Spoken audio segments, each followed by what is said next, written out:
الرحيم পরম করুণাময় ও অসীম দয়ালু আল্লাহর নামে শুরু। ومن أحسن قولا ممن دعا إلى الله وعمل صالحا وقال إنني من المسلمين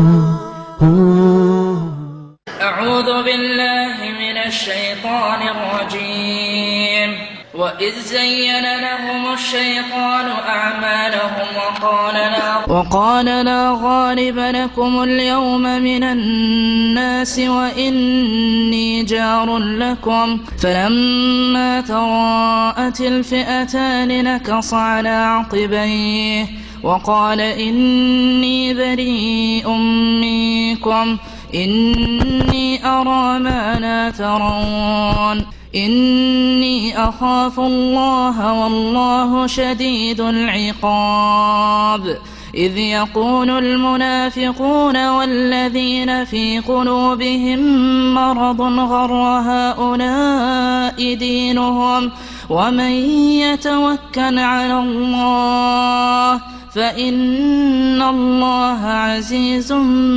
فإن الله عزيز حكيم ولو ترى إذ يتوفى الذين كفروا الملائكة يضربون وجوههم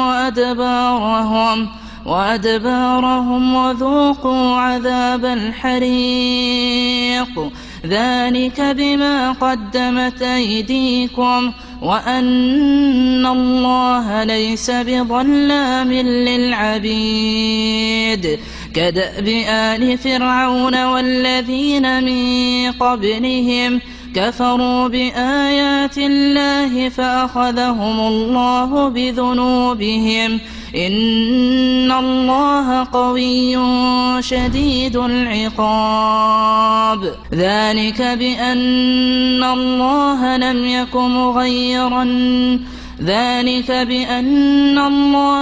يك مغيرا نعمة أنعمها على قوم حتى يغيروا ما بأنفسهم وأن الله سميع عليم كدأب آل فرعون والذين من قبلهم كذبوا بآيات ربهم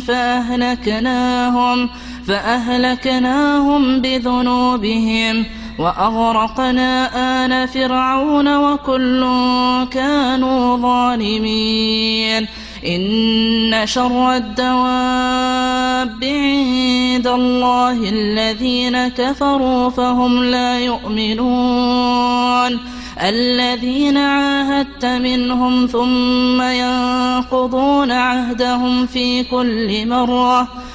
كل مرة وهم لا يتقون فإما تثقفنهم في الحرب فشرد بهم من خلفهم لعلهم يذكرون وإما تخافن من قوم خيانة فانبذ إليهم على سواء إن الله لا يحب الخائنين ولا يحسبن الذين كفروا سبقوا إنهم لا يعجزون وأعدوا لهم ما استطعتم من قوة ومن رباط الخيل ترهبون به عدو الله وعدوكم وآخرين من دونهم لا تعلمونهم الله يعلمهم وما تنفقوا من شيء في سبيل الله يوفى إليكم وما تنفقوا من شيء في سبيل الله يوفى إليكم وأنتم لا تظلمون وإن جنحوا للسلم فاجنح لها وتوكل على الله إنه هو السميع العليم. السلام عليكم ورحمة الله وبركاته. بسم الله الرحمن الرحيم. الحمد لله رب العالمين والصلاة والسلام على سيد المرسلين نبينا محمد وعلى آله وصحبه أجمعين. أما بعد فأعوذ بالله من الشيطان الرجيم. وإذ زين لهم الشيطان أعمالهم وقال لا غالب لكم اليوم من الناس وإني جار لكم فلما تراءت الفئتان نقص على عقبيه وقال إني بريء منكم إني أرى ما لا ترون إني أخاف الله والله شديد العقاب. আল্লাহ পাকের সমস্ত প্রশংসা যে আল্লাহ পাক রব্বুল আলামিন কোরআনে কারীম নাজিল করেছেন, যার মাধ্যমে আল্লাহ পাক আমাদের মতো বহু মানুষকে, বহু জিনকে সরল পথ সিরাতে মুস্তাকিম দেখিয়েছেন, জান্নাতের রাস্তা ধরিয়েছেন। সে আল্লাহ পাকের যাবতীয় প্রশংসা যে আল্লাহ পাক রব্বুল আলামিন বদ প্রকৃতির মানুষ এবং জিনকে লাঞ্ছিত করেছেন দুনিয়া এবং আখিরাতে। সালাত এবং সালাম নাজিল করেন মুহাম্মদ রাসূলুল্লাহ সাল্লাল্লাহু আলাইহি ওয়াসাল্লামের ওপর, যার প্রতি কোরআনে কারীম নাজিল হয়েছে এবং তিনি কোরআনে কারীম সম্পর্কে সবচেয়ে বেশি জ্ঞানী ছিলেন। আমাদের তাফসীর সূরাতুল আনফালের আয়াত নম্বর 48 থেকে শুরু হবে। এই আয়াতে জিন শয়তান, ইবলিস শয়তানের কথা আল্লাহ পাক উল্লেখ করেছেন। ইবলিস শয়তান মানুষের রূপ ধরে বদরের যুদ্ধে এসেছিল মক্কার মুশরিকদের কাছে এবং তাদের সাথে লড়াইয়ে ছিল প্রথম অবস্থায়। রূপ ধারণ করেছিল সোরাকা বিন মালিক বিন জৌসুম নামক এক সর্দার বকর গোত্রের, যে বড় বিখ্যাত ব্যক্তি ছিল এক গোত্রের। ওর রূপ ধারণ করে এসেছিল। ওর রূপ এই জন্য ধারণ করে এসেছিল যে মক্কার যে কোরাইশরা যারা যুদ্ধ করার জন্য এসেছিল রাসূলুল্লাহ সাল্লাল্লাহু আলাইহি ওয়াসাল্লাম সাহাবায়ে কেরামদের সাথে বদরে, তাদের সাথে বকর গোত্রের কলহ বিবাদ ছিল, দুশমনী ছিল আগে থেকে। এজন্য তাদের পক্ষ থেকে একটু ভীতু ছিল এরা, যে কোনো সময় হতে পারে যে আমাদের ক্ষয়ক্ষতি করতে পারে এ বকর গোত্রের লোকেরা। যখন বকর গোত্রের নেতার রূপ ধারণ করে, সোরাকার রূপ ধারণ করে আসলো ইবলিস শয়তান, এসে এদেরকে সান্ত্বনা দিল, সাহস দিল আর বলল যে আমি এবং আমার গোত্র বংশ তোমাদের সাথে আছি। তখন যে ভয়টা ছিল যে মক্কার ভিতরেও যে আমাদের আভ্যন্তরীণ শত্রু আছে, যাদেরকে ভয় করি, যারা আমাদের সাথে শত্রুতার কারণে মুহাম্মদের সাথে না দিয়ে দেয়, এই ভয়টা তাদের দূর হয়ে গেল, সাহস আরো বেড়ে গেল। এই সোরাকা বিন মালিকের রূপ ধারণ করে শয়তান প্রথমে এসেছিল। যুদ্ধ যখন শুরু হয়েছে আর আকাশ থেকে মালাইকা ফেরেশতা নামা শুরু হয়েছে, জিবরাইল আলাইহিস সালামকে দেখতে পেয়েছে এই ইবলিস। জিবরাইল আলাইহিস সালাম নেমে এসেছেন, এই দেখে দ্রুত পলায়ন করেছে। এক কাফের নেতা ছিল, তার হাত ধরেছিল। এক গোত্রের নেতা হচ্ছে সোরাকা, আর এক গোত্রের নেতা কোরাইশদের আরেক নেতা, ওর হাত ধরে যুদ্ধের মাঠে তারা গল্প করছে আর লোকজনকে সাহস দিচ্ছে আর আগে বাড়তে বলছে। এই অবস্থায় জিবরাইলকে দেখেলি শয়তান একেবারে টান দিল। যখন টান দিয়েছে, আরে কোথায় পালাচ্ছ কেন? আরে বলছে না না না না, আমি আর থাকতে পারবো না। এই অবস্থাটাকে আল্লাহ পাক তুলে ধরেছেন।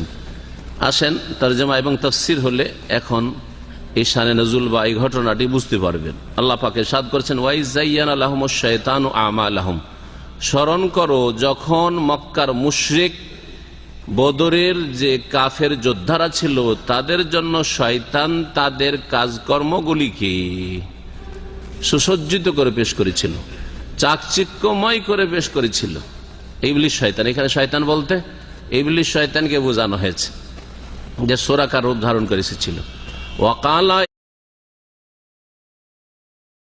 এবং মক্কার মুশরিক যোদ্ধাদেরকে বলেছিল লা গালিবা লাকুমুল ইয়াওমা মিনান নাস, মানব জাতির মধ্যে আজকের দিনে তোমাদেরকে পরাজিত করার কেউ নেই।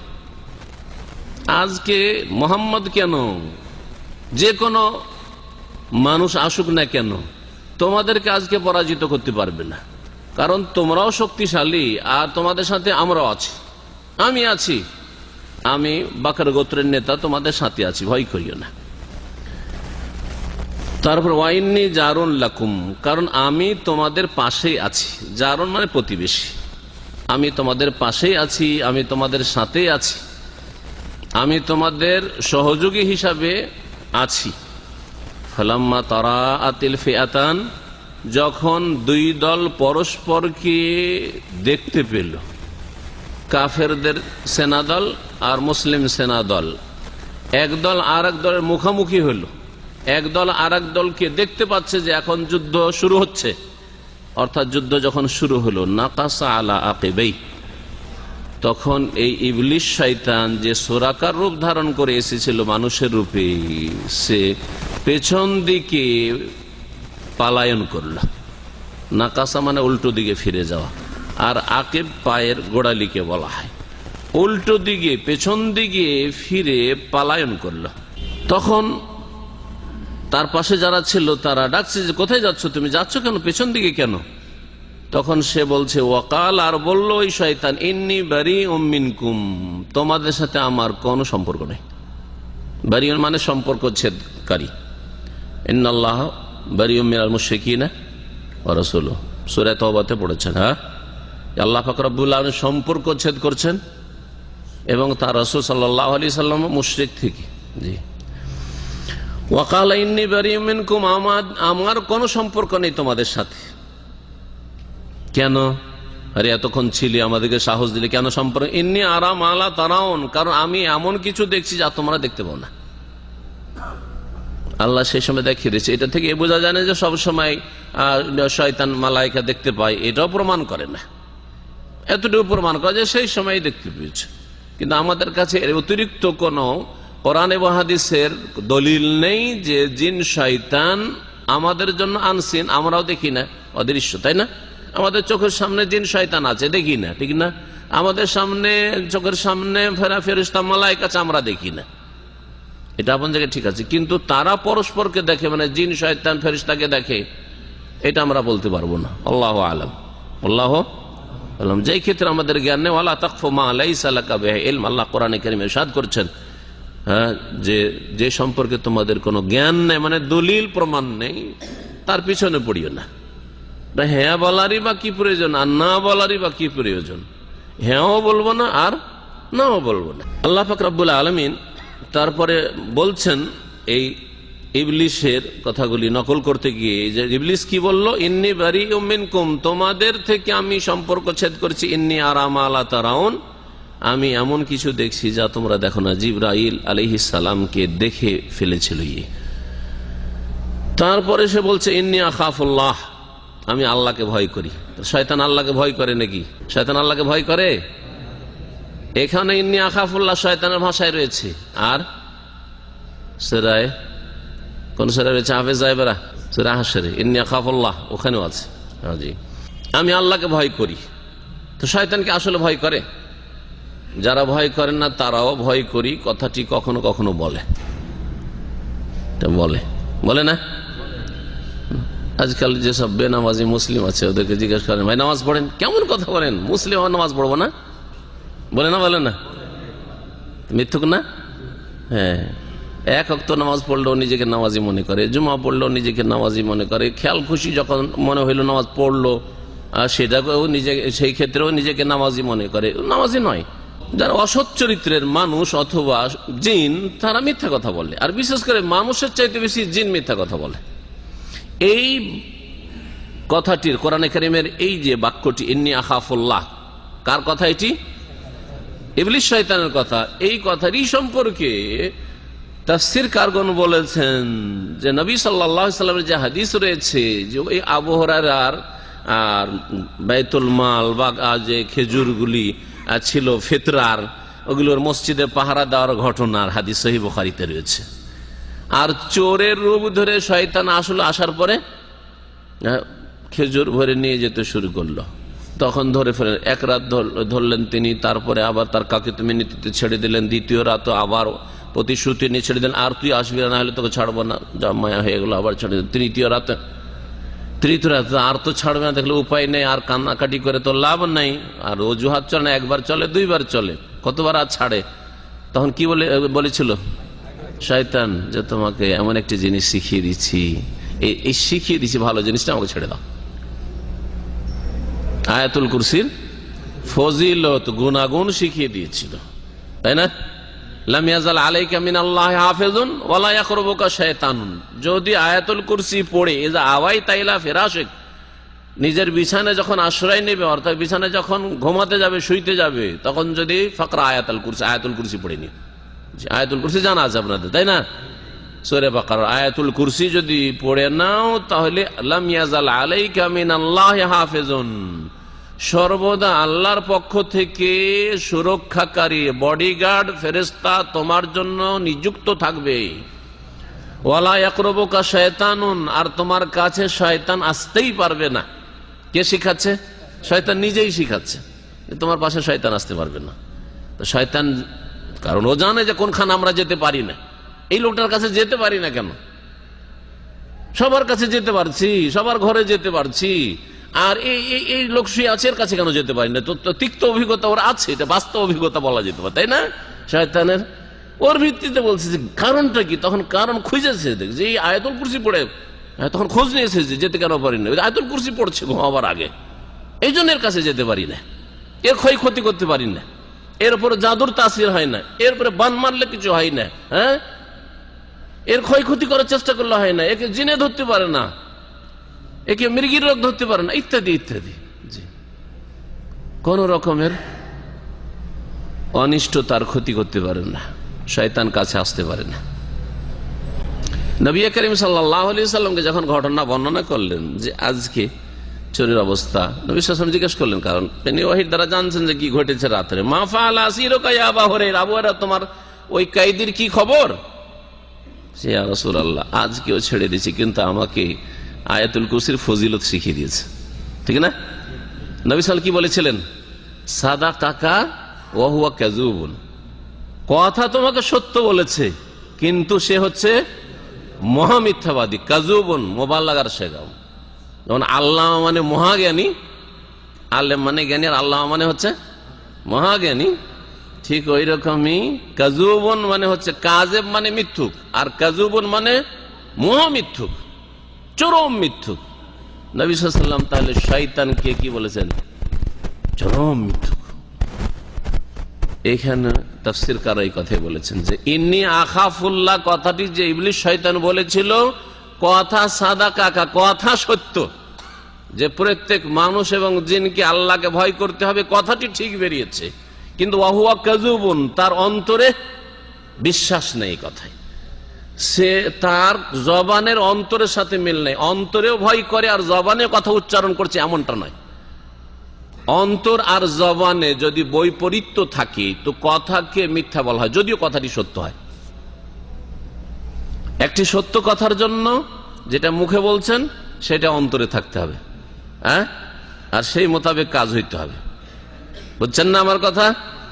কথাটি আসলে সত্য, কিন্তু অন্তরে আপনার ওর ওপর আস্থা নেই, ও কথাটি আপনি নিজেই মনে করেন না, তাহলে আপনি মিথ্যুক, তাহলে আপনি কি? একেই না মুনাফিক বলা হয়। মুনাফিক কাকে বলে? কথা একরকম, কথায় বলছে যে কালু নাশহাদু আন্নাকা ইন্নাকা লা রাসূলুল্লাহ, সূরা মুনাফিকুন নাই? তারা কি বলতো? নাশহাদু, আমরা সাক্ষী দিচ্ছি যে নিঃসন্দেহে আপনি আল্লাহর রাসূল। তো নিঃসন্দেহে আল্লাহর রাসূল, এই কথাটি সত্য না মিথ্যা? তাহলে জবানে মুনাফিকরা যে কথাটি বলতো কথাটি সত্য, কিন্তু মুনাফিকদের অন্তরে এটার বিশ্বাস আছে? বিশ্বাস নেই, যার ফলে আল্লাহ পাক ওদেরকে সত্যবাদী বলেননি। ওয়াল্লাহু ইয়ালামু ইন্নাকা লারাসূলুহু, আর আল্লাহ ভালো করে জানেন যে নিঃসন্দেহে নবী তুমি আল্লাহ রাসূল। ওয়াল্লাহু ইয়াশহাদু, আল্লাহ নিজেই সাক্ষী দিচ্ছেন যে ইন্নাল মুনাফিকিনা লাকাযিবুন, নিশ্চয়ই মুনাফিকরা হচ্ছে মিথ্যাবাদী। মুনাফিক তো কথাটি নাশহাদু ইন্নাকা লারাসূলুল্লাহ কথাটি তো সত্য বলেছিল, মুখে সত্য, কিন্তু মুখের সাথে অন্তরে যেহেতু মিল ছিল, অন্তরে বিপরীত কথা ছিল যে মুহাম্মদ রাসূল নয়, মুহাম্মদকে নবী মানি না, মুহাম্মদের কথা শুনি না, সেই জন্য আল্লাহ তাদেরকে কাযিবুন বলেছেন। এখানে ঠিক ওই রকম আয়াত থেকে ওইভাবে বুঝতে হবে, কথা সত্য ইন্নী আখাফুল্লাহ, কিন্তু শয়তান হচ্ছে মিথ্যাবাদী, চরম মিথ্যাবাদী, কারণ অন্তর থেকে বিশ্বাস করে বলেননি, আল্লাহকে আসলে ভয় করে না, অন্তরে আল্লাহর ভয় নেই, না হলে সে মুসলিম হয়ে যেত, সে ঈমান নিয়ে আসতো, সে নিজেও গোমরাহ থাকতো না, আর মানুষ আর জিনকে গোমরাহ পথভ্রষ্ট করতো না, জাহান্নামীদের নেতৃত্ব দিত না, জাহান্নামীদের নেতৃত্ব দিচ্ছে ইবলিস শয়তান। ইন্নী আখাফুল্লাহ, তার এই হচ্ছে শয়তানের কথা। আল্লাহু শাদীদুল ইকাব, আর মহান আল্লাহ হচ্ছেন কঠোর শাস্তিদাতা। শাদীদ মানে কঠোর, আর ইকাব মানে হচ্ছে শাস্তি, কঠোর শাস্তিদাতা। এই কথাটিও সত্য, কিন্তু শয়তানের বিশ্বাস নেই কথায়, শয়তান এই কথা মানে না। অনেক সময় জানা আছে তারপরে মানে না, তো শয়তানের জানা আছে, কারণ শয়তানকে, ইবলিস শয়তানকে জান্নাত থেকে বের করা হয়েছে বা তাকে বিতাড়িত করা হয়েছে। সুতরাং এই শয়তান কথা জানে কিন্তু মানেন না, তাহলে জানা শুধু যথেষ্ট নয়, জানার পরে কি করতে হবে? মানতে হবে। সামেনা, শোনার পরে ওয়াতানা, মেনে নিলাম বলতে হবে। ইয ইয়াকুলুল মুনাফিকুনা ওয়াল্লাযীনা ফী কুলূবিহিম মারাদুন গাররা হাউলাই দীনুহুম ওয়া মান ইয়াতাওয়াক্কাল আলাল্লাহি ফাইন্নাল্লাহা আজিজুন হাকীম। এই আয়াতে আল্লাহ পাক মুনাফিকদের কথা বলেছেন। মুনাফিকরা কি বলেছিল? আল্লাহ পাক বলছেন স্মরণ করো, এই বদরের যুদ্ধের সময় মুনাফিকরা বলেছিল ওয়াল্লাযীনা ফী কুলূবিহিম মারাদ, আর যাদের অন্তরে ব্যাধি রয়েছে। অন্তরে কিসের ব্যাধি রয়েছে? অন্তরের যে শিরা উপশিরা গুলো আছে ওগুলো বন্ধ হইতে যাচ্ছে, সুতরাং হার্ট অ্যাটাক হইতে যাচ্ছে, এইরকম ব্যাধি। এটা শারীরিক ব্যাধি। হার্টের যদিও রোগ হয়, এটা হচ্ছে কি শারীরিক ব্যাধি। আর কোরআনে কারীমে যে তাদের অন্তরে, যাদের অন্তরে ব্যাধি ছিল, আল্লাযীনা ফী কুলূবিহিম মারাদ বলতে কোন রোগের কথা বোঝানো হয়েছে? শুবহাতের রোগ, সংশয়ের রোগ, অবিশ্বাসের রোগ, কুফরির রোগ, অমান্য করার রোগ। জি হ্যাঁ, এই রোগ, এই একটি রোগ মানুষকে সত্য গ্রহণে বাধা সৃষ্টি করে। আর একটি রোগ হচ্ছে শাহওয়াতের রোগ, কুপ্রবৃত্তির রোগ। মনের কামনা বাসনা চাহিদা, অবৈধ, বৈধ, অবৈধ সব রকমের চাহিদা পূরণ করতে চাই, যার ফলে আল্লাহর আদেশ নিষেধ মানতে প্রস্তুত হয় না।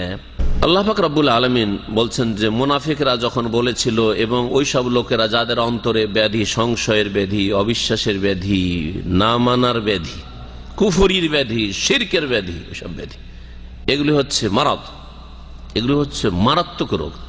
দুনিয়ার রোগ থাকলে কি হবে? একটু সুস্থ চলাফেরা করতাম, না অসুস্থই থাকলাম, তাই না? দুনিয়ার রোগ থাকলে আপনি অনেক কিছু দুনিয়ার ক্ষেত্রে কাজকর্ম করে অনেক উন্নতি করতে চান, দুনিয়ার কিছু উন্নতি ব্যাহত হইল, এই না হবে। কিন্তু দিনের ক্ষেত্রে যদি দিনের ওপর থাকেন, তাহলে দুনিয়ার যদি রোগ থাকে তাতে কোনো যায় আসে না, বরং রোগের ওপর আপনি আল্লাহর কাছে উত্তম প্রতিদান পাচ্ছেন, সব আপনার আমল নামে লেখা হচ্ছে, আখিরাত আপনার সুন্দর আছে। কিন্তু অন্তরে যদি সংশয়ের ব্যাধি থাকে, কুফরি শিরকের ব্যাধি থাকে, বিদাতের ব্যাধি থাকে, মুনাফিকি কপটতার ব্যাধি থাকে, অথবা শাহওয়াত, মনের অবৈধ চাহিদা পূরণ করব, সুতরাং খুন করে থাকে, জেনা করে থাকে, সমকামিতা করে থাকে, বিভিন্ন পাপে জড়িয়ে থাকে, ধন সম্পদ অবৈধভাবে উপার্জন করে থাকে, এই শাহওয়াতের ব্যাধি থাকে, তাহলে দুনিয়ায় যতই হিরো হোক না কেন জাহান্নামে যেতে হবে, তাই না? মাত্র কয়েকদিন পরে কখন যে ওই সময় চলে আসে যখন জাহান্নামে যেতে হবে, হবে কি হবে না? তাহলে এই ব্যাধি থেকে মুক্ত হওয়ার জন্য আগে আপনাকে চেষ্টা করতে হবে যাতে আপনার ভিতরে সংশয়ের ব্যাধি না থাকে, আর শাহওয়াত, কুপ্রবৃত্তিরও ব্যাধি না থাকে। আল্লাহ পাক যেন সমস্ত ব্যাধি মুক্ত আমাদেরকে করেন। আল্লাহ পাক সমস্ত রোগ থেকে আমাদেরকে মুক্ত হওয়ার তৌফিক দান করেন। আল্লাহ পাক বলছেন মুনাফিক এবং যাদের অন্তরে ব্যাধি ছিল, মুনাফিকদের অন্তরে ব্যাধি আর কাফেরদের অন্তরে ব্যাধি রয়েছে, তাহলে মুনাফিক কাফের সকলেই শামিল এই কথাই। এরা কি বলেছিল এই বদরের যুদ্ধের সময়, গাররা হাওলাই দীনহুম, এই মুসলিমদেরকে তাদের ধর্ম প্রতারিত করেছে। মুসলিমরা এই তাদের ধর্ম মানতে গিয়ে ধর্ম তাদেরকে ধোঁকা দিয়েছে। ধর্মের আবেগে এরা এসে বসে আছে, হাতির সামনে এসে বসে আছে। অর্থাৎ মুসলিম কখনো জিততে পারে? ওইদিকে 1000 মক্কার মুশরিকরা কাফেররা, আর এরা 313 জন। 1000 মক্কার মুশরিকরা, তারা অস্ত্রে সজ্জিত, তাদের কাছে ঘোড়া রয়েছে। যুদ্ধের ময়দানে সেই যুগে অত্যন্ত গুরুত্ব রাখতো ঘোড়া, আর মুসলিমদের কাছে একটি ঘোড়াও নেই, আর অস্ত্র নিয়ে যুদ্ধের জন্য কোনো প্রস্তুতি নিয়ে যায়নি, তারা অন্য উদ্দেশ্যে গিয়েছে। আর হঠাৎ করে আল্লাহ পাক রব্বুল আলামিন এই অবস্থা তৈরি করে দিয়েছেন। তারপরে এরা লড়াই করবে বলছে, এদেরকে তাদের ধর্ম প্রতারিত করে রেখেছে, ধোঁকায় পড়ে আছে, এরা কখনো বিজয় লাভ করতে পারবে না, এই কথা বলেছিল। আল্লাহ পাক বলছেন ওমাইয়া তাওয়াক্কাল আলাল্লাহ, শোনো ভুল কথা এটি। যারা আল্লাহর উপর ভরসা করে অবশ্যই আল্লাহ তাদের সাহায্য করে, তাদের জন্য যথেষ্ট। আল্লাহ সূরা তালাকে কি বলেছেন? ওমাইয়া তাওয়াক্কাল আলাল্লাহি ফাহুয়া হাসবুহ, যারা আল্লাহর উপর আস্থা ভরসা করে আল্লাহ তাদের জন্য যথেষ্ট। এখানে আল্লাহ কি বলছেন? যারা আল্লাহর উপর ভরসা করে, আস্থা করে, তাদের জেনে রাখা উচিত যে ফাইন্নাল্লাহ আজিজুন হাকিম, নিঃসন্দেহে মহান আল্লাহ হচ্ছেন মহাপরাক্রান্ত আজিজ, তাকে কেউ পরাজিত করতে পারে না। আর রাসূলুল্লাহ সাল্লাল্লাহু আলাইহি ওয়াসাল্লামের সাথে সাহাবায়ে কেরাম মুমিনিন মুসলিমিনদের সাথে মহান আল্লাহ রয়েছেন, ইন্নাল্লাহ মা'ানা। আর হাকিম, তিনি মহাবিজ্ঞানী, তার প্রত্যেকটি আদেশ নিষেধে যা তিনি সৃষ্টিগতভাবেও করছেন, যা ঘটাচ্ছেন, তাতে রহস্য রয়েছে। সুতরাং মুসলিমরা যদিও কাফেলার উদ্দেশ্যে, যে বাণিজ্য কাফেলা আমরা লুটে নিয়ে চলে আসবো, ওই উদ্দেশ্যে এসেছিল, কিন্তু আল্লাহর সেখান থেকে সরিয়ে দিয়ে বদরের যুদ্ধে বাঁধিয়ে দেওয়াই হিকমত রয়েছে, রহস্য রয়েছে। তিনি হাকিম, এমনিতে তিনি এই কাজ করেন না। সুতরাং এই কথা কখনো ভাবিও না যে এরা ধোকায় পড়ে রয়েছে, এরা হেরে যাবে। আয়াতের তাফসীর তো হলো, কিন্তু এই আয়াত বদরের সময় নাযিল হয়েছে, তাই না? এই আয়াতে এই যে কথাগুলি বলা হয়েছে মুনাফিকদের কথা, তো মুনাফিকরা যুদ্ধেও যায়নি, গিয়েছিল। মুনাফিকরা ওহদের যুদ্ধে গিয়ে রাস্তা থেকে ফিরে এসেছিল, কিন্তু বদরের যুদ্ধে তার মুনাফিকরা যায়নি, কারণ জিহাদের জন্য যাওয়া হয়নি। সেখানে কি জন্য যাওয়া হয়েছিল? কাফেলার ধন সম্পদ হাসিল করার জন্য। তো এখানে তো সব খাঁটি মুমিনরা গিয়েছে, ঠিক না? তাহলে ওদের মধ্যে কোনো মুনাফিক নেই। আর ওইদিকে মক্কার কাফের মুশরিকরা, আর একটা কুফরি শক্তি আছে, সেখানে সকলে কাফের, ওখানে তো আর কোনো মুনাফিক নেই। ওখানে মুনাফিক ছিল, মক্কায় মুনাফিক থাকার প্রশ্ন ওঠে না, মক্কায় কোনো মুনাফিক ছিল না। এদের থেকে বোঝা যায় যে অমুসলিম দেশে সাধারণত মুনাফিক থাকে না, অমুসলিম দেশে মুনাফিক থাকে না। অমুসলিমদের মধ্যে তো থাকে না, তারা কাফেরই, ওদের মধ্যে থেকে আবার কপট মুনাফিক কেন হবে? মুসলিম সমাজে মুনাফিক হয়, আর বিশেষ করে মুসলিম মেজরিটি যেসব দেশে রয়েছে সেই সব দেশে মুনাফিক বেশি আছে, ওইসব দেশে মুনাফিক বেশি আছে। কারণ ওখানে মুনাফিক তৈরি করা প্রয়োজন রয়েছে বাইরের যে কুফরি শক্তিগুলো রয়েছে তাদের, যে ওদের দ্বারা ইসলামের ক্ষতি করিয়ে নি, ওদের দ্বারা আমাদের সমর্থন চাই, ওদের মাঝে থেকে আমাদের কিছু চেলা চাই। সেই জন্য মুসলিম দেশে দেখেন ইসলামের বিরুদ্ধে বেশি লেখা হচ্ছে, ইসলামের বিরুদ্ধে বেশি বলা হচ্ছে, হচ্ছে না? যে বাংলাদেশে ইসলামের বিরুদ্ধে বেশি বলা হচ্ছে না, রাসূলের বিরুদ্ধে বেশি বলা হচ্ছে না,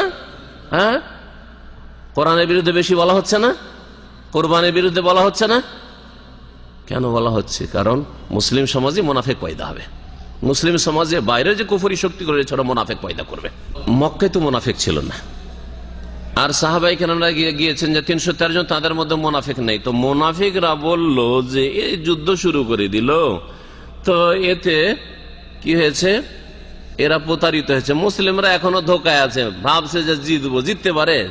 এই কথা কোথা থেকে আসলো, কারা বলল? একটি মত হচ্ছে, আর এটা হচ্ছে সঠিক মত, যে মদিনায় যে মুনাফিকরা ছিল, ওরা মদিনা মুনাফিকরা ছিল, ওরা খবর পেয়েছে যে কাফেলা এগিয়ে মক্কার দিকে চলে গেছে আবু সুফিয়ানের, আর যে বাণিজ্য কাফেলা লুট করার জন্য মুহাম্মদ সাল্লাল্লাহু আলাইহি সাল্লাম গিয়েছিলেন তার সাহাবায়ে কেরামদেরকে নিয়ে, ওটা হাতছাড়া হয়েছে, এখন বদর যুদ্ধ শুরু হতে যাচ্ছে, খবর পেয়েছে। তখন এই মুনাফিকরা বলেছিল এই কথা যে গাররাহা ওয়ালাই দীনহুম, এদের ধর্ম এদেরকে প্রতারিত করেছে, যে এরা এখনই শুরু করেছে, মক্কার এত বড় একটা শক্তি, আর এই শক্তির বিরুদ্ধে মাত্র কয়েকটা মুহাজিরিন আর কয়েকটা মুসলিম আনসার মিলে চলে গেছে লড়াইয়ের জন্য বদরে। আর কেউ কেউ এর ভিন্ন বলেছেন তাফসীরকাররা, যে মক্কায় যেসব লোকেরা ছিল মুসলিম হয়ে ভিতর হিজরত করতে পারে নাই, কিন্তু নতুন নতুন মুসলিম হয়েছে, হিজরত করেও আসতে পারেনি, নবী করিম সাল্লাল্লাহু আলাইহি ওয়াসাল্লামের কাছ থেকে বেশি কিছু শিক্ষাও পায়নি, মক্কাতে আছে, ওরা খবর পেয়েছে। তখন ওরা বলেছে যে এই মুহাম্মদ সাল্লাল্লাহু আলাইহি ওয়াসাল্লাম তার সাথী সঙ্গীরা এরা প্রতারিত হয়েছে তাদের ধর্মের ক্ষেত্রে, এরা জিততে পারে, এইরকম কথা বলেছিল। আল্লাহু আ'লাম। আল্লাহ পাক রব্বুল আলামিন তারপরে বলছেন, এই বদরে যেসব কাফেররা ইসলামের বিরুদ্ধে লড়াই করার জন্য এসেছিল আবু জাহালের নেতৃত্বে, তাদের সম্পর্কে, আবু জাহাল এবং তার সাথে যারা সাথী সঙ্গীরা ছিল তাদের সম্পর্কে এই আয়াত নাজিল হয়। আর যদিও তাদের সম্পর্কে নাজিল হয়েছে, কিন্তু আয়াতের তাফসীর বা অর্থ হচ্ছে ব্যাপক, সকল কাফেরকে শামিল, সকল কাফেরের মৃত্যুর অবস্থাকে শামিল। এখানে কাফেরদের মৃত্যুর অবস্থাকে উল্লেখ করা হয়েছে। আল্লাহ পাক বলছেন, ওয়ালাউ তারা ইয ইয়াতাওয়াফাল্লাযীনা কাফারু আল মালায়েকাতু ইয়াদরিবুনা ওয়ুজুহাহুম ওয়া আদবারহুম ওয়াযুকু আযাবাল হারিক। হে নবী, তুমি যদি দেখতে পেতে, ইয ইয়াতাওয়াফাল্লাযীনা কাফারুল মালায়েকাতু, যখন ফেরেশতাগণ, মালাকুল মউত এবং তার সাথী সঙ্গী ফেরেশতারা, যারা মানুষের আত্মা গ্রহণের কাজে দায়িত্বে নিয়োজিত আছেন, যখন ফেরেশতাগণ কাফেরদের আত্মাগুলি হরণ করে, তাওয়াফা মানে গ্রহণ করা, এখান থেকে ওয়াফাত বলা হয়। মতকে, মৃত্যুকে কি বলা হয় আরবিতে? ওয়াফাত বলা হয়। এখান থেকে তাওয়াফা, ওয়াফাত মানে আত্মাকে গ্রহণ করা হয়েছে, আত্মা মালাকুল মউত, মউতের ফেরেশতা গ্রহণ করেছেন। আল্লাহ রাব্বুল আলামিন যেহেতু সৃষ্টিকর্তা, আর তার আদেশেই আত্মা গ্রহণ করা হয়, মৃত্যু দেওয়া হয়, সেই জন্য আল্লাহর ক্ষেত্রেও বলা হয়েছে আল্লাহু ইয়াতাওয়াফাল আনফুস হিনা মাউতিহা ওয়াল্লাতী লাম তামুত ফি মানামিহা। সূরা জুমারে আল্লাহ পাক বলছেন, আল্লাহ মানুষের আত্মাগুলি গ্রহণ করে, আল্লাহু ইয়াতাওয়াফাল আনফুসা হিনা মাউতিহা, তাদের মৃত্যুর সময়, যখন মৃত্যুর মুহূর্ত ঘনিয়ে আসে, ওয়াল্লাতী লাম তামুত, আর যাদের মৃত্যুর সময় এখনো আসেনি, প্রতিদিন ঘুমাবার সময় তাদের আত্মাগুলিও আল্লাহ গ্রহণ করেন। ওয়াল্লাতী লাম তামুত, যাদের মওতের সময় আসেনি, ফি মানামিহা, তাদের নিদ্রার সময় আল্লাহ কি করেন? আত্মাগুলি গ্রহণ করে নেন। তাহলে মওতটা তো মওত আছেই, কিন্তু ঘুমটাও হচ্ছে এক ধরনের কি আত্মা আল্লাহর কাছে চলে যাওয়া। কিভাবে চলে যায়, কতটা পরিমাণ চলে যায়, কতটা সম্পর্ক থাকে দেহের সাথে, আর কি ধরনের সম্পর্ক থাকে? সম্পর্ক থাকে না? থাকে না? সম্পর্ক আছে। গল্প করছেন, গল্প শুনতে পাই না, নিদ্রায়, গভীর নিদ্রায় ডুবে আছে, কিন্তু হালকা ঘুম থাকলে অথবা একটু নাড়াচাড়া দিলে হুঁশ এসছে, কিছু বুঝছে, কিছু শুনছে, মনে হচ্ছে কানে কিছু ভেসে আসছে। হচ্ছে না? কারো ঘুম গভীর, কোনো সময় গভীর, কোনো সময় হালকা।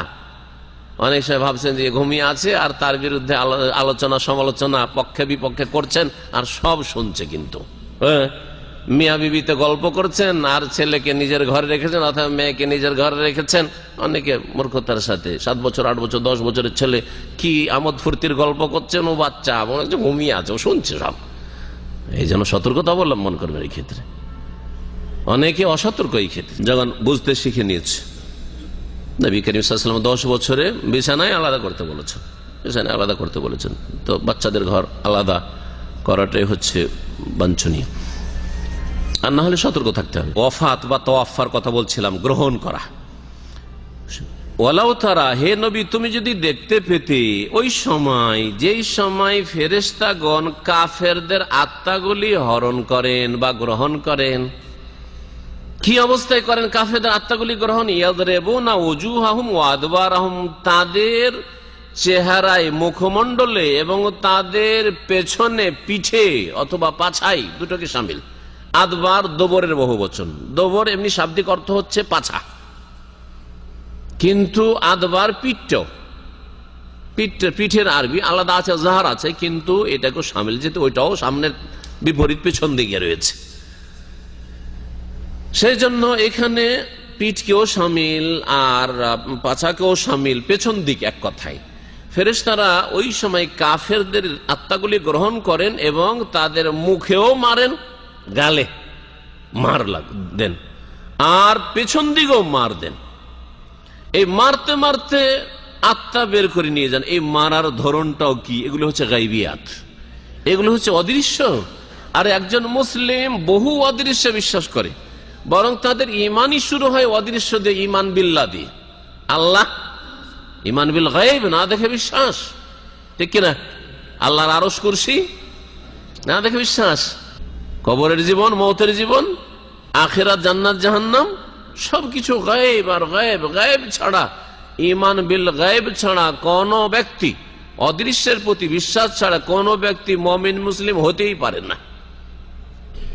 আপনি দুনিয়ার ক্ষেত্রে আজকাল যান্ত্রিক সভ্যতার যুগে অনেক আনসিন জিনিস দেখলে, যেগুলি চোখে ধরে না, দেখতে পাওয়া যায় না, সেগুলি বিশেষজ্ঞরা বললে বিশ্বাস করেন, বৈজ্ঞানিক বললে বিশ্বাস করেন। তো আজকালকার যুগে আর অদৃশ্যকে বিশ্বাস করি না, একথা অযৌক্তিক, একথা অযৌক্তিক। কারণ দুনিয়ার ক্ষেত্রে আমরা বিশ্বাস করছি, মানুষ না দেখা জিনিসের কথা বলছে, আমরা বিশ্বাস করে নিচ্ছি। সুতরাং রব্বুল আলামিন যিনি সৃষ্টি করেছেন তিনি সবচেয়ে বেশি জানেন। যেসব গায়েবের কথা বলেছেন অবশ্যই বিশ্বাস করতে। এই জন্য কোরআনে কারীম শুরু হয়েছে সূরা ফাতিহার পরে কি দিয়ে? আলিফ লাম মিম যালিকাল কিতাবু লা রাইবা ফীহি হুদাল লিল মুত্তাকিন। মুত্তাকিন কারা? মুত্তাকিনই রাস্তা পাবে এই কোরআনে কারীম দিয়ে জান্নাতের। আল্লাযীনা ইউমিনুনা বিল গায়ব, যারা অদৃশ্যে বিশ্বাস করে, না দেখে বিশ্বাস করে। যে আল্লাহ বিশ্বাস করতে বলেছেন, যা আল্লাহ বলেছেন, যা রাসূল বলেছেন, না দেখে মুরব্বীরা বলেছে সেজন্য বিশ্বাস করবেন, খবরদার না। ভালো করে শুনে রাখেন, না দেখে যেই সেই কথা বিশ্বাস করবেন না। না দেখেই বিশ্বাস করবেন যে আব্দুল কাদের জিলানীর মায়ের পেটেই কত পারা কোরআন মুখস্থ? 18 পারা কোরআন মুখস্থ। আব্দুল কাদের জিলানী বড় পীর সাহেবের নাম বিনা উজুতে নিলে 2.5টা পশম পড়ে যায়, কিন্তু মোহাম্মদ রাসূলুল্লাহর নাম বিনা উজুতে নেন, গোসল ফরজ হয়ে আছে তাও নেন, কোনো কিছুই পড়ে না। তারপরে আব্দুল কাদের জিলানীর সৃষ্টিকর্তা আল্লাহ পাক রব্বুল আলামিনের নাম কানা রাসূলুল্লাহ সাল্লাল্লাহু আলাইহি ওয়াসাল্লাম ইয়াযকুরুল্লাহ আলা কুল্লি আহইয়ানিহি, সহিহ মুসলিমের হাদিস। রাসূলুল্লাহ সাল্লাল্লাহু আলাইহি ওয়াসাল্লাম আল্লাহর জিকির আজকার করতেন, সুবহানাল্লাহ বলতেন, আলহামদুলিল্লাহ বলতেন, লা ইলাহা ইল্লাল্লাহ বলতেন, আল্লাহু আকবার বলতেন, লা হাওলা ওয়ালা কুওয়াতা ইল্লা বিল্লাহ বলতেন, আল্লাহর নাম স্মরণ করতেন আলা কুল্লি আহইয়ানি, সর্বদা, সব সময়, পাক অবস্থায়, না পাক অবস্থায়, গোসল ফরজ থাকা অবস্থায় সুবহানাল্লাহ বলেন। রাসূলুল্লাহ সাল্লাল্লাহু আলাইহি ওয়াসাল্লামের সুন্নতি, সহিহ মুসলিমের হাদিস। তো আল্লাহর নাম নিলে বিনা উযুতে, বিনা গোসলে ক্ষয়ক্ষতি হয় না, রাসূলের নাম নিলে ক্ষয়ক্ষতি হয় না, কিন্তু জিলানী বাবার নাম নিলে সর্বনাশ হয়ে যায়। এই হচ্ছে ইসলাম ধর্ম নাকি? এটা আর একটা নতুন ধর্ম, ইসলাম ধর্ম নাই। আল্লাহ পাক রব্বুল কি বলছেন যে কাফেরদের যখন মওতের মুহূর্ত আসে, মালাকুল মওত তাদের মুখে মারেন, চেহারাতে মারেন, আর পেছনেও মার দেন, আর তাদেরকে শাসানি দেন, ধমক দেন শক্ত ভাষায়। বলেন ওয়াজুকু আযাবাল হারিক, তোমরা স্বাদ গ্রহণ করতে থাকো আযাবাল হারিক, দাহন শাস্তির, জ্বলন্ত আগুনের শাস্তির। হারিক, হারিক বলা হয় আগুন লাগে, আজকাল হারিক বলা হচ্ছে, আগুন লেগে গেছে কোথায়? ফি হারিক, হারিক বলছে। আহরাকা ইউহরিকু, ইহরাকান মানে জ্বালিয়ে দেওয়া।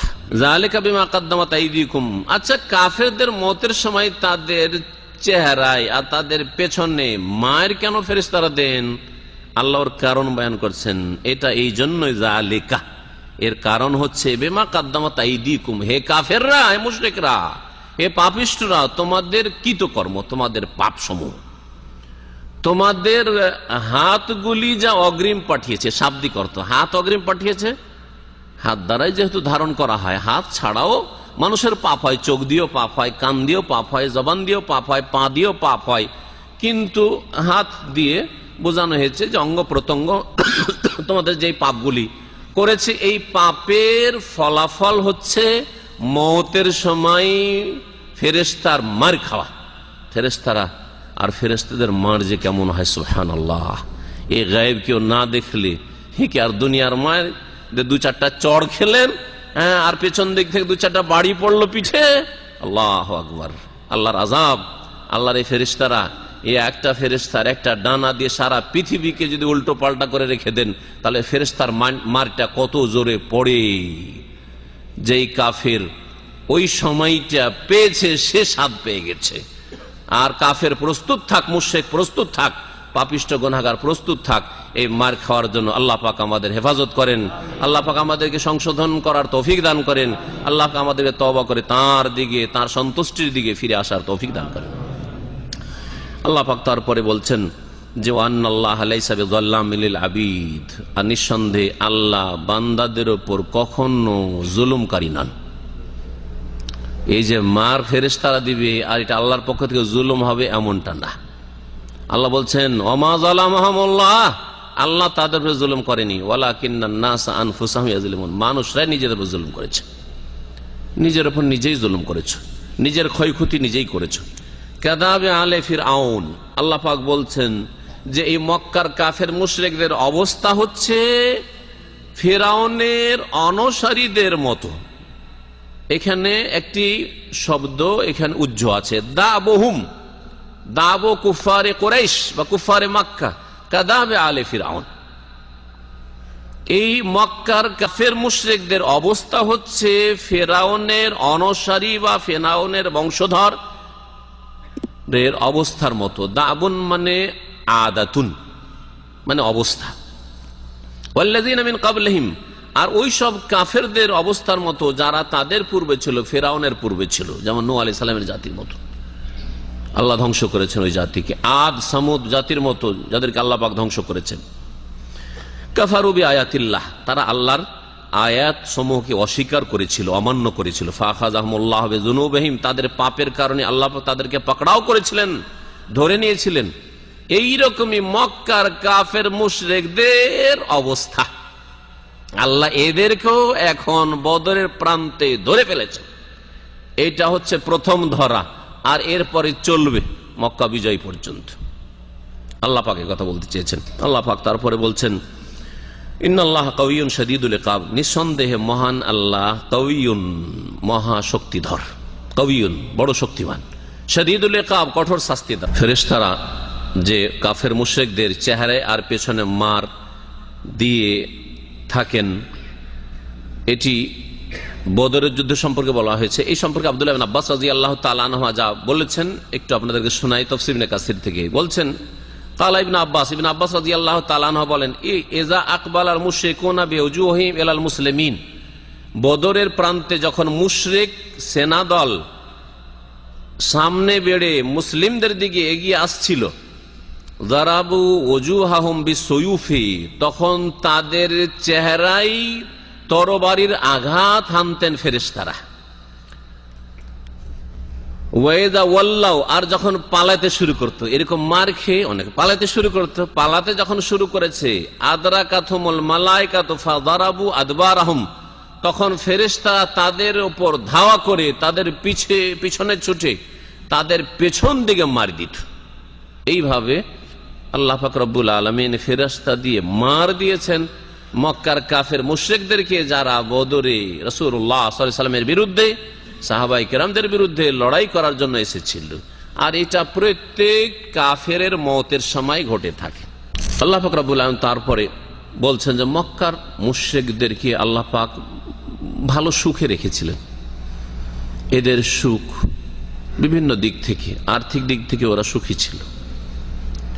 নিরাপত্তার দিক থেকে সবচেয়ে বেশি নিরাপত্তা মক্কায় ছিল তখন। এসব কথাগুলি আল্লাহ পাক রব্বুল কোরআন কারীমের বিভিন্ন জায়গায় উল্লেখ করেছেন। হ্যাঁ, সূরা কুরাইশ ছোট্ট সূরা পড়লেও তাতে পাবেন। হ্যাঁ, তাতে আছে ইলাফি কুরাইশ ইলাফিম রিহলাতাশ শিতায় ওয়াস সাইফ। হ্যাঁ, তাদের বাণিজ্যিক সফর হইতো দুটো, একটা শীতকালে এমন দেশের জন্য সফর করত গরম দেশে, আর গ্রীষ্মকালে ঠান্ডার দেশে শাম দেশে, প্যালেস্টাইনে, দামেস্কে ওই দিকে সফর করতো তার। আর এই দুইটা সফরের মাধ্যমে এত তারা লাভবান হয়ে যেত, সারা বছর বৈশা বৈশা খেত। একদিকে আল্লাহ রুজি রিজিকের ব্যবস্থা এরকম রেখেছেন, আর এক রুজির ব্যবস্থা আছে, সেটা হচ্ছে হজ উমরা। ওই 1400 সালে জাহিলিয়াতে ইব্রাহিম আলাইহিস সালাম যে হজ উমরা শুরু করে গিয়েছেন, হ্যাঁ, কাবা ঘর নির্মাণ করে চলে আসছে, আর মক্কার লোকেরা বৈশা বৈশা সারা দুনিয়া থেকে লোকেরা আসছে। হ্যাঁ, আর কুফরির অবস্থায়, শিরকের অবস্থায় তারা হজে আসছে, উমরায় আসছে, মক্কায় জিয়ারতের জন্য আসছে। এসে ইনকাম হয় না? আরে লোকজনের যাতায়াত হইলেই ইনকাম হবে, ইনকাম সোর্স একটা বড় ইনকাম সোর্স। তো আল্লাহ পাক এগুলি যে আল্লাহর অনুগ্রহ, যে তোমাদেরকে আল্লাহ কত সুখী করেছেন এগুলি দিয়ে কথা বলেছেন। আর মক্কা যেহেতু আল্লাহর ঘর সেখানে রয়েছে, সেই জন্য সকল মানুষের অন্তরে একটা শ্রদ্ধা রয়েছে। হ্যাঁ, এর একটা প্রভাব রয়েছে। সুতরাং মক্কা সম্পর্কে অসৎ উদ্দেশ্য করে মক্কায় হামলা করব, এই সাহস কারো ছিল না। কে একজন সাহস করেছিল আব্রাহা নামে, তখন আল্লাহ শিক্ষামূলক একটা শাস্তি দিয়েও দিয়েছেন। এর মাধ্যমে আরো বেশি প্রভাব পড়েছে মানুষের উপর। আরে যা করি কিন্তু মক্কা সম্পর্কে অসৎ উদ্দেশ্য করলে আব্রাহার মতো আমাদের দশা হবে। এতে আরো বেশি মান সম্মান বেড়ে যায় মক্কার কাফের মুশরিকদের, আরো বেশি নিরাপত্তা মজবুত হয়ে যায় মক্কার, ঠিক কিনা? জি হ্যাঁ। তো আল্লাহ পাক এইসব নিয়ামত দান করেছেন, কত সুখের জিনিস। এই সুখকে ধ্বংস করে দিল মক্কার লোকের বদমাইশি, কুফরি, তাদের খারাপ আচরণ, রাসূলুল্লাহ সাল্লাল্লাহু আলাইহি ওয়াসাল্লামের সাথে তাদের দুর্ব্যবহার, আর সাহাবায়ে কেরাম মুমিনদের সাথে, ইসলামের সাথে তাদের শত্রুতা। আল্লাহ পাক তাই বলছেন, যালিকা, হে মক্কার মুশরিকেরা, দেখো তোমাদেরকে খুব নিয়ামতে রেখেছিলাম, আমি পরিবর্তন করতাম না। তোমাদের এই নিয়ামত, ধন সম্পদের নিয়ামত, আর গোত্রীয় নেতৃত্বের নিয়ামত, আর তারপরে সারা আরবদের গোত্রীয় নেতৃত্ব থাকলেও যারা মক্কার লোক, তাদের আবার আরেকটা প্রভাব ছিল অন্যান্য গোত্রের উপরেও। খুব শ্রদ্ধা করতো সকলে, কারণ মক্কায় যেতে হবে আমাদেরকে, সেজন্য সবাই মানত ওদেরকে।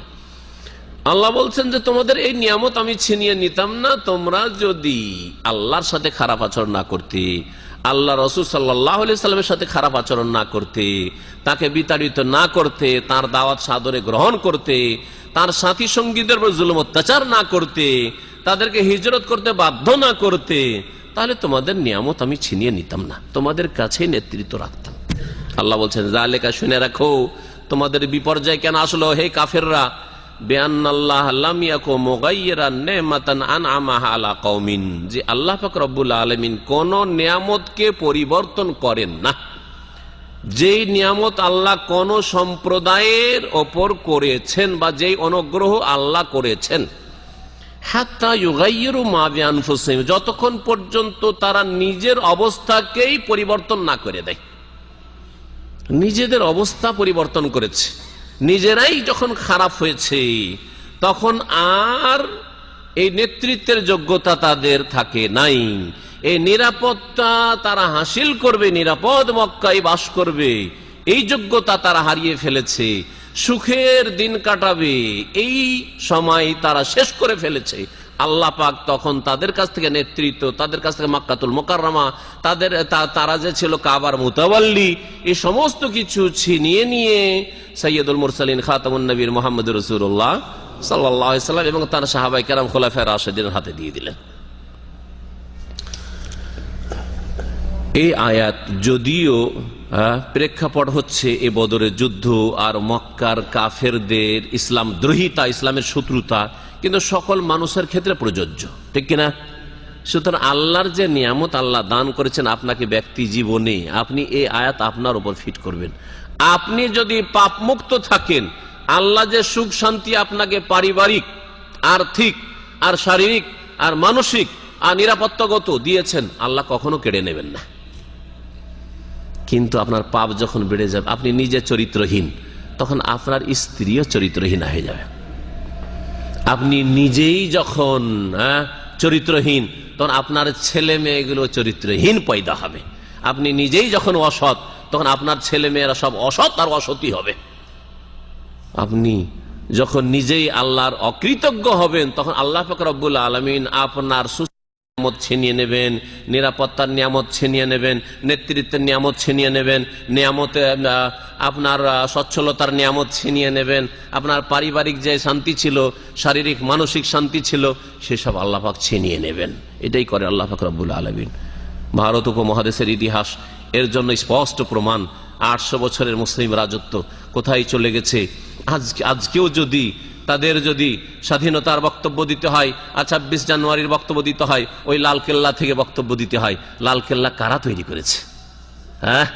লালকেল্লা কারা তৈরি করেছে? হিন্দুরা তৈরি করেছে? খ্রিস্টান ব্রিটিশরা তৈরি করেছে? কারা তৈরি করেছে? তাজমহল কারা তৈরি করেছে? জামা মসজিদ কারা তৈরি করেছে? সুবহানাল্লাহ, সুবহানাল্লাহ। কিন্তু এই নিয়ামত আল্লাহ পাক ছিনিয়ে। কখনো মুসলিমরা কল্পনা করতে পারে না আজকে থেকে 300 বছর আগে যে আমরা খ্রিস্টানদের 250 বছর গোলামি করব, আর তারপরে আবার কাফেরদের গোলামি করতে হবে। কখনো কল্পনা করতে পারেনি। আল্লাহ পাক রব্বুল আলামিন নিয়ামত ছিনিয়ে নেন মানুষের পাপের কারণে, মানুষের পাপের কারণে। শিরকের পাপ সবচেয়ে বড় পাপ ভারত উপমহাদেশে। কবর মাজার পূজার পাপ সবচেয়ে বড় পাপ। আল্লাহ যখন দেখলেন যে হিন্দুদের দুর্গা পূজা আর মুসলিমদের দরগা পূজায় কোনো পার্থক্য থাকলো না, এরাও গায়রুল্লাহকে সিজদা করে আর এরাও গায়রুল্লাহকে সিজদা করে, এরাও মুশরিক আর এরাও মুশরিক, তখন আল্লাহ পাক দেখলেন তোদের কাছে কোরআন থাকা সত্ত্বেও ঘরে ঘরে কোরআন কারীম রয়েছে, তারপরে তোরা যখন মুশরিক, তোরা যখন সুফি ইজমে বিশ্বাসী, তোরা ওয়াহদাতুল ওজুদ আর হুলুলের কুফরি আকীদায় বিশ্বাসী, তোরা এই ফানাফিল্লাহ বিশ্বাসী, তোরা আল্লাহর কাছে পৌঁছে গেলে নাকি তোদের ফরজ নামাজ আর থাকে না, ইবাদত বন্দিগি থাকে না, হারাম হারাম থাকে না, সবকিছু তোদের ওলিদের জায়েজ হয়ে যায়। এসব যখন ইসলাম বিরোধী কুফরি আকীদা তোদের, আল্লাহ এই নিয়ামতকে, নেতৃত্বের নিয়ামতকে ছিনিয়ে নিয়েছেন। মুসলিমরা সবচেয়ে বেশি সচ্ছল ছিল, কারণ নেতৃত্ব যার কাছে থাকে, যাদের কাছে থাকে তারাই সচ্ছল থাকে। সচ্ছলতার নিয়ামত ছিনিয়ে নিয়েছেন। মুসলিমরা সবচেয়ে বেশি দরিদ্র, মুসলিমরা সবচেয়ে বেশি কমজোর, মুসলিমরা হচ্ছে যত রিক্সা চালক সব হচ্ছে মুসলিম। এই জন্য আল্লাহ পাক যাদেরকে সিংহাসনে বসিয়েছিলেন, তাদেরকে আল্লাহ পাক রিক্সা চালক, রিক্সার সিটের উপরে বসাই দিয়েছেন। এ হচ্ছে আল্লাহ পাকের মায়ের। এটা প্রত্যেক জাতির জন্য রয়েছে, প্রত্যেক জাতির জন্য রয়েছে। এক যুগ ছিল এত ধন সম্পদ ছিল আর এত সচ্ছলতা এরাকে আর সামে ছিল, এগুলি কথা আরব মাধ্যমগুলি আজকাল লিখছে, কিন্তু আজকে সেখানে নিরাপত্তা রয়েছে না, সেখানে মানুষের জানমাল ইজ্জত আবরুর হেফাজত রয়েছে না, সেখানে আর্থিক সুখ শান্তি রয়েছে না, মানসিক সুখ শান্তি রয়েছে। সবসময় অশান্তিতে বসবাস করছে মানুষ। তো আল্লাহ পাক রব্বুল আলামিনের বিরুদ্ধাচরণ করলে এইভাবে আযাবে ইলাহি নেমে আসে। আল্লাহ পাক রব্বুল তার গজবে যেন আমাদেরকে পাকড়াও না করেন। আল্লাহ পাক তার গজবের আগে আমাদেরকে তওবা করে ফিরে আসার যেন তৌফিক দান করেন। আল্লাহ যেন আমাদের রাজি হয়ে যান। আর আমাদের আশেপাশে যারা পাপ করছে তাদের পাপে আল্লাহ আমাদেরকে যেন ধরে না নেন। আল্লাহুম্মা লা তুআখিযনা বিমা ফাআলা সুফাহা মিন্না। আমাদের মধ্যে যারা নির্বোধ বেকুফ পাপিষ্ট মুসলিম সমাজের, তাদের কারণে আমাদের সৎ লোকদেরকে সর্বনাশ করিও না। সৎ লোকদেরকে আল্লাহ পাক তুমি এই পাপীদের কারণে লাঞ্ছিত অপদস্থ করিও না, তাদের উপর তুমি তোমার আযাব দিও না। আল্লাহ পাক রব্বুল আলামিন তারপরে বলছেন যে ওয়া আন্নাল্লাহা সামিউন আলিম, নিঃসন্দেহে মহান আল্লাহ সর্বশ্রোতা, সবকিছু শোনেন, আলিমুন সবকিছুই জানেন। সুতরাং তোমরা কি বলছো তাও শুনছেন, তোমরা কি করছো তাও জানছেন। সুতরাং তোমরা যদি আল্লাহ পাকের অকৃতজ্ঞ হও, আল্লাহ পাকের নিয়ামতের শুকরিয়া আদায় না করো, আর আল্লাহর শুকরিয়া আল্লাহর প্রতি ঈমান নিয়ে আসা। আল্লাহর শুকরিয়া হচ্ছে আল্লাহর তৌহিদ আল্লাহর জমিনে প্রতিষ্ঠা করা। আল্লাহ পাকের শুকরিয়া হচ্ছে শিরক মুক্ত হওয়া। আল্লাহ পাকের শুকরিয়া হচ্ছে রসুলের নিছক অনুসরণ করা, ইত্তিবা করা। আল্লাহ পাকের শুকরিয়া হচ্ছে বিদাত মুক্ত হওয়া। আল্লাহ পাকের শুকরিয়া হচ্ছে ফরজ ওয়াজিব আদায় করা।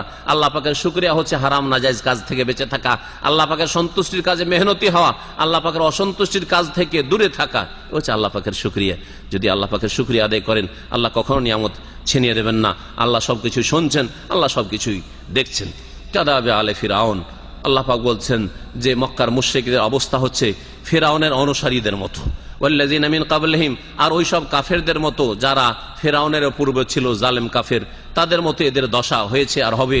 কাযাবু বিআয়াতি রাব্বিহিম, তারা তাদের প্রতিপালকের আয়াতগুলিকে মিথ্যা প্রতিপন্ন করেছিল, অস্বীকার করেছিল, মিথ্যা জেনেছিল। ফাআহলাকনাহুম বিযুনুবিহিম, সুতরাং তাদের পাপ সমূহের কারণে তাদেরকে আমি ধ্বংস করে দিয়েছিলাম। ওয়া আগরাকনা আলা ফিরআউন, এবং ফিরআউনের অনুসারীদেরকে আমি ডুবিয়ে ধ্বংস করেছিলাম, পানিতে ডুবিয়ে আল্লাহ পাক ধ্বংস করে। ফিরআউন কি কল্পনা করেছিল? হ্যাঁ, এক দুশমন মূসা এ যেন না আসতে পারে সেই জন্য কত যে হাজার হাজার ছেলে সন্তান বনি ইসরায়েলদের খুন করেছে।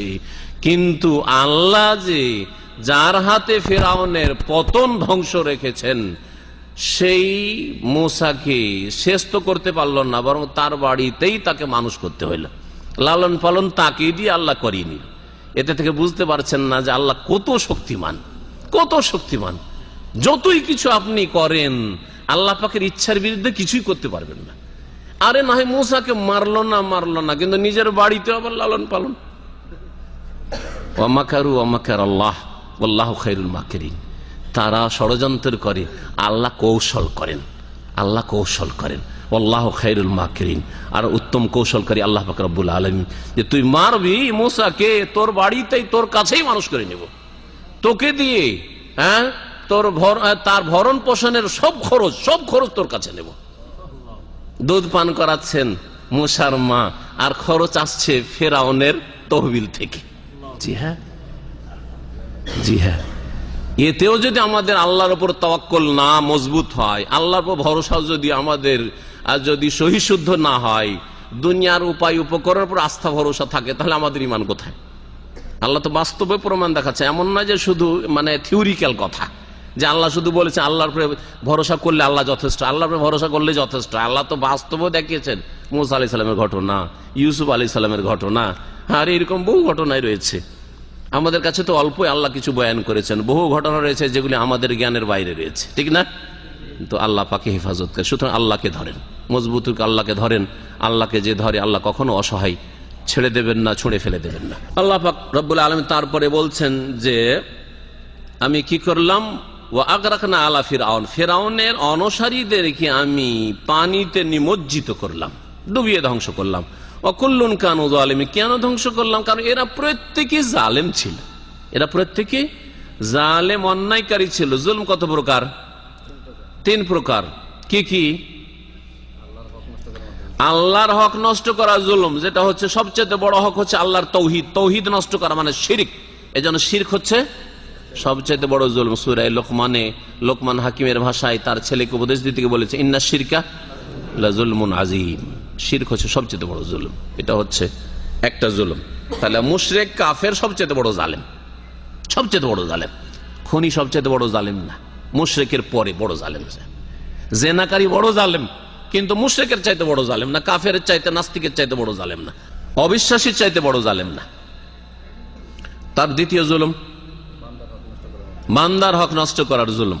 জি হ্যাঁ, মানুষের হক নষ্ট করেছেন, অথবা মানুষ ছাড়া কোনো পশু পাখির হক নষ্ট করেছেন।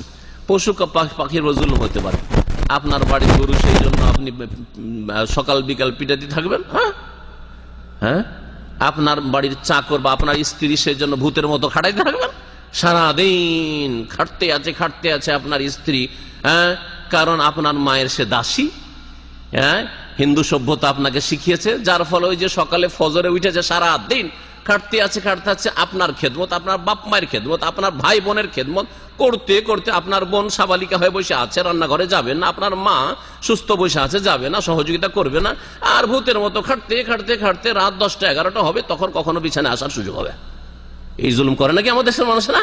পারিবারিক জুলুম, এগুলো জুলুম।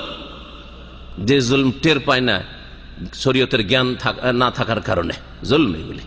এইরকম বহু জুলুম রয়েছে, এগুলো জুলমুল ইবাদ, একজন অপরজনের জুলুম করে থাকে। আর আরেক জুলুম হচ্ছে পাপ করা। নিজের ব্যক্তি জীবনে কারো কোনো মানুষের হক নষ্ট করলেন না, ব্যক্তি জীবনে যে কোনো পাপ করা, ফরজ ছাড়া জুলম, হারাম নাজায়েজ করা জুলম। আপনি নামাজ ছেড়েছেন, আপনার নামাজ ছাড়া আমার কারো ক্ষতি হয়নি, কিন্তু যে নামাজ ছেড়েছে সে নিজের উপর জুলুম করেছে। এই জন্য কোরআনে বলা হয়েছে বহু আয়াতে, জালামু আনফুসাহুম, নিজেদের উপর জুলুম করেছে। ফজরের নামাজ পড়েননি আপনি, ফজরে জামাতে আসেননি, আপনার উপর জুলুম করেছেন। আপনি দিন শিখেননি, আপনি আপনার উপর জুলুম করেছেন। বোঝা গেছে? এইরকমই নিজের ব্যক্তি জীবনে যে পাপ, আপনি ফিল্ম দেখেছেন, আপনার ফিল্ম দেখায় কোনো মানুষের ক্ষতি হবে না যদি ফিল্ম অন্যের কাছে না ছড়ান, তাহলে অন্যের কাছে ছড়াইলে অন্যেরও ক্ষতি হলো। কিন্তু আপনি যদি ব্যক্তি জীবনে আপনি ফিল্ম দেখেন, মহিলার ছবি দেখছেন, সেক্স ছবি দেখছেন, হ্যাঁ, খারাপ ছবি দেখছেন, তাহলে আপনি এই হারাম কাজ করে নিজের উপরে জুলুম করেছেন। সুতরাং আল্লাহ পাকের পাকড়াও, এর আযাবের প্রতীক্ষা করুন। প্রত্যেক গুনার কুপ্রভাব রয়েছে মানুষের উপর। আল্লাহ পাক বলছেন ওয়া কুল্লুন কানু জালিমিন, এই সবগুলি জালেম ছিল। হয় কাফের মুশরিক জালেম, আর না হলে ফরজ ওয়াজিব ছাড়া জালেম, হারাম নাজায়েজ কাজ করা জালেম, আর না হলে মানুষের উপরে জালেম। কত বড় জালেম! আর ফেরাউন অনুসারে সব রকমের জুলুম করেছে, মানুষের উপরে জুলুম, বনি ইসরাঈলদের উপরে জুলুম করেছে। আল্লাহ পাক তারপর ইন্না শাররাদ দাওয়াব ইনদাল্লাহিল্লাযীনা কাফারু ফাহুম লা ইউমিনুন, নিঃসন্দেহে সবচেয়ে নিকৃষ্ট প্রাণী হচ্ছে আল্লাহর নিকটে ওই সব লোকেরা যারা কুফরি করেছে, যারা অস্বীকার করে, অবিশ্বাস করে, যারা বিশ্বাস করে না, ঈমান নিয়ে আসে না, এরা হচ্ছে নিকৃষ্ট প্রাণী। ফাহুম লা ইউমিনুন, সুতরাং এই নিকৃষ্ট প্রাণী যারা, তারা ঈমান নিয়ে আসবে না। যারা কুফরি অবস্থায় মৃত্যুবরণ করে এরা হচ্ছে নিকৃষ্ট প্রাণী। মতের আগে আগে যদি তওবা করেন, ঈমান নিয়ে চলে আসে, তাহলেই তা থেকে মুক্ত হতে পারবে। আল্লাযীনা আহাদতা মিনহুম, তাদের একদল হচ্ছে এইরকম যাদের সাথে হে নবী তুমি চুক্তি করলে, সুম্মা ইয়ানকুযুনা আহদাহুম ফি কুল্লি মাররা, তারা তাদের চুক্তি ভঙ্গ করে প্রতিবার, একবার না, যতই চুক্তি করো না কেন চুক্তি ভঙ্গ করে থাকে। ওয়াহুম লা ইয়াত্তাকুন, আর তারা ভয় করে না। তাহলে চুক্তি ভঙ্গ করা কাবিরা গুনাহ, আর যারা চুক্তি ভঙ্গ করে, এটা চুক্তি ভঙ্গ করা কাফেরদের চরিত্র। আর এইটা কোরআনে কারীমের কথা এত সত্য, এত সত্য যে নবী সাল্লাল্লাহু আলাইহি ওয়াসাল্লামের জামানার কাফেররা শুধু চুক্তি ভঙ্গ করত না, আজ পর্যন্ত চুক্তি ভঙ্গ করে যারা আল্লাহদ্রোহী কাফের। মুমিন মুসলিম কখনো চুক্তি ভঙ্গ করে না, যদিও দুনিয়ার দিক থেকে লস হয়, কিন্তু চুক্তির ওপর অটল থাকে। হুদাইবিয়ার সন্ধি তার স্পষ্ট প্রমাণ করে রাসূলুল্লাহ চুক্তি ভঙ্গ করেননি, তারাই চুক্তি ভঙ্গ করেছে, যার ফলে মক্কা বিজয় হয়েছে, চুক্তি নষ্ট করেছে তারা। আল্লাহ পাক রব্বুল তারপরে বলছেন ফাইম্মা তাসতাফান্নাহুম ফিল হার, সুতরাং এই কাফের যারা চুক্তি ভঙ্গকারী তাদেরকে যদি রণক্ষেত্রে হে নবী তুমি পেয়ে যাও, ফাশাররিদ বিহিম মান খালফাহুম, তাদের মাধ্যমে তাদের পেছনে যারা সমর্থনে রয়েছে, শক্তি যোগান দেওয়া রয়েছে, তাদেরকে ছিন্ন ভিন্ন করে দাও, বিক্ষিপ্ত করে দাও, এমন মার দাও যারা সামনে মুখামুখি হয়েছে তাদেরকে, যে পিছনে যারা সাপোর্টে রয়েছে তারা ছিন্ন ভিন্ন হয়ে পালায়ন করে।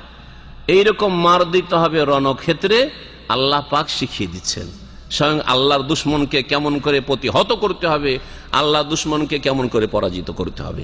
লাআল্লাহুম ইয়াযাক্কারুন, যাতে করে তারা স্মরণে রাখে, সারা জীবন মনে থাকে যে কেমন মার পড়েছে। কারণ মুমিন মুসলিম সামনে বাড়ে, কারণ সামনে বেড়ে যদি মৃত্যুবরণ করি তাহলে শাহাদাত পাবো, হ্যাঁ, পেছনে যদি পালায়ন করি তাহলে কাবিরা গুনাহ হবে, জাহান্নামে যেতে হবে, হ্যাঁ। আর যদি আল্লাহর দুশ্মনকে ধ্বংস করে আসতে পারি, জাহান্নামে পৌঁছে দিতে পারি, তাহলে গাজী হয়ে ফিরে আসো। সুতরাং কখনো পিছন দিকে সরবে না একজন মুসলিম। আল্লাহ পাক তারপরে বলছেন ওয়াইম্মা তাখাফান্না মিন কওমিন খিয়ানাহ, যদি কোনো সম্প্রদায়ের পক্ষ থেকে বিশ্বাসঘাতকতার আশঙ্কা করো, যে খেয়ানত করবে, চুক্তি করছে কিন্তু কখন গাদ্দারি করে দিবে, এইরকম যদি ভয় হয়, তাহলে ফামবেজ ইলাইহিম আলা সাওয়া, তোমরা গোপনে হামলা করে দিবে না, বরং তাদের দিকে এই চুক্তিকে নিক্ষেপ করে দাও। নাবাজা আম্বজ মানে নিক্ষেপ করে দাও, ফেলে দেওয়া। তাদের দিকে এই চুক্তিকে নিক্ষেপ করো আলা সাওয়া, সমতার সাথে, মানে একেবারে সমানভাবে। তোমরা যেমন জানছো যে এদের সাথে আর কোনো চুক্তি থাকলো না, ওরাও যাতে করে ওইভাবে জেনে নেই যে আমাদের সাথে আর কোনো চুক্তি নেই, যে কোনো সময় যুদ্ধ বাঁধতে পারে, কারণ আর চুক্তি নেই। এটা হচ্ছে আল্লাহ পাকের হুকুম। তাহলে ইসলাম কত সুন্দর শিক্ষা দিয়েছে, কাউকে ধোঁকা দিয়ে প্রতারিত করে মারা জায়েজ নয়, ক্ষয়ক্ষতি করা জায়েজ নয়। তোমার সাথে কোনো চুক্তি নাই, যে কোনো সময় তোমার সাথে আমার লড়াই হইতে পারে, জানিয়ে দিতে হবে, আল্লাহ পাক বলছেন। আর বলবো যে তোমাকে নিরাপত্তা দিলাম, আসো, আর তারপরে মেরে দিলাম, এটা কাপুরুষদের কাজ, কাফেরদের কাজ, কাপুরুষদের কাজ, বীর পুরুষ মুজাহিদের কাজ নয়। এটা ইসলাম করে না, কাফের মুশরিকরা করে। আল্লাহ পাক রব্বুল আলামিন তারপরে বলছেন ইন্নাল্লাহা লা ইউহিব্বুল খায়িনিন, নিঃসন্দেহে আল্লাহ পাক খেয়ানতকারী, বিশ্বাসঘাতকদেরকে ভালোবাসেন না। ওয়ালা ইয়াহসাবান্নাল্লাযীনা কাফারু, আর কাফেররা যেন এই ধারণা না করে যে সাবাকু, তারা এগিয়ে চলে গেছে, তারা হাত ছাড়া হয়ে গেছে, তাদেরকে কেউ ধরতে পারবে না। ইন্নাহুম লা ইউজাজুন, তারা কখনো নবী করিম সাল্লাল্লাহু আলাইহি সাল্লামকে আর তার সাথী সঙ্গীদেরকে, মুমিনদেরকে হারাতে পারবে না। আজাজা মানে হারিয়ে দেওয়া। কাফের কোনদিন আল্লাহর সেনাদলকে, হিজবুল্লাহকে হারাতে পারবে না। ওয়া আইদ্দু লাহুম মাস্তাতাতুম মিন কুওয়া, সুতরাং তোমরা যথাসাধ্য তোমাদের শক্তি অর্জন করো। যথাসাধ্য তোমাদের শক্তি আদা মানে প্রস্তুত করা, প্রস্তুত করো তোমরা তাদের জন্য, কাফেরদের সাথে মোকাবেলার জন্য। মাস্তাতাতুম যতটা পারো, মিন কুওয়া শক্তি। কুওয়াতুন শব্দ নাকিরা, অনির্দিষ্ট, যখন যেমন শক্তির প্রয়োজন রয়েছে। নবী করিম সাল্লাল্লাহু আলাইহি সাল্লামের জামানায় তীর ধনুকে শক্তি ছিল। এই জন্য প্রিয় নবী সাল্লাল্লাহু আলাইহি সাল্লামের সহিহ হাদিস রয়েছে এই আয়াতের তাফসিরে, আলা ইন্নাল কুওয়াতা রামি, শুনে রাখো ভালো করে যে শক্তি কোরআনের ভাষায় যে বলা হয়েছে সেটা হচ্ছে আর রামি, নিক্ষেপ করা, নিক্ষেপ করা, নিক্ষেপ করা মানে তীর আন্দাজ হওয়া, তীর চালানোতে পারদর্শিতা অর্জন করো। এটা হচ্ছে প্রস্তুতি নেওয়া। আজকালকার যুগেও নিক্ষেপ করা হয়, কিন্তু অনেক বড় কিছু নিক্ষেপ করা হয়, তার জন্য প্রস্তুতি নিতে হবে। তার জন্য প্রস্তুতির কথা আল্লাহ পাক রব্বুল আলামিন বলেছেন। অমির রেবাতিল খাইল, এবং খাইল মানে হচ্ছে ঘোড়া, আর রাবাতে আরবত শাব্দিক অর্থগুলি করে দিয়ে তারপর ভাব অর্থ করব। রাবাতে আরবত মানে বেঁধে রাখা, প্রস্তুতকৃত বা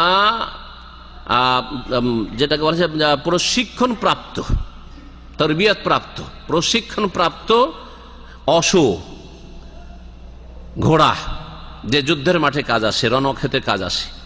তাহলে সেই যুগে যুদ্ধের মাঠে ঘোড়া খুব জরুরি জিনিস ছিল। তুরহেবুনা বিহি আদু আল্লাহ, যার মাধ্যমে ভীত সন্ত্রাস্ত করবে আল্লাহর শত্রুকে, ও আদু বকুম আর তোমাদের শত্রুকে, ওয়াখারিনা মিন দুনিহিম আরো অনেক লোকদেরকে, এদের ছাড়া যারা তোমাদের সামনাসামনি রয়েছে দুশমন, এদের ছাড়াও।